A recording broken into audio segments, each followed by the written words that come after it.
Danish Prime Minister Mette Frederiksen's Social Democrats are on track for their worst election result in more than a century, as voters on Tuesday focused less on foreign policy and more on day-to-day pressures at home.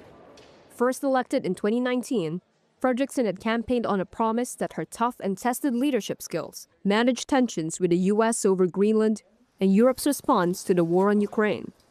But at home, she faced criticism from both the left and the right.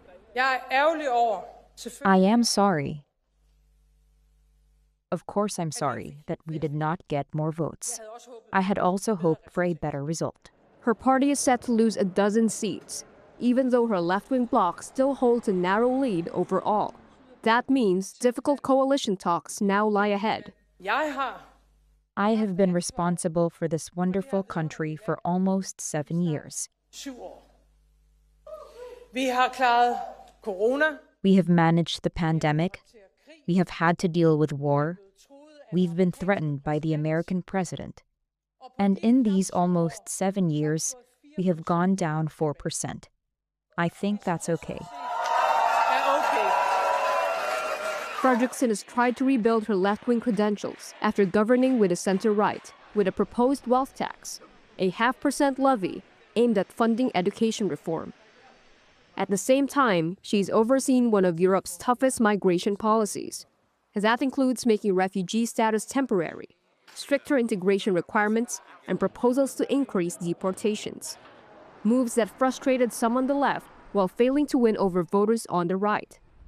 Underscoring the backlash against Frederiksen, support for the anti-immigration Danish People's Party surged to over 9% with all votes counted, up nearly 7 percentage points compared to the last election. That's according to the public broadcaster DR. With no clear majority on either side, attention is turning to Denmark's political center, where calls for unity are growing as global tensions rise. Here's Danish Foreign Minister and the leader of the centrist Moderates Party, Lars Løkke Rasmussen, on election night. One thing is that this is a small country with 6 million inhabitants in a world of 8 billion that is in upheaval. With war in Iran and war in Ukraine, we need to come together.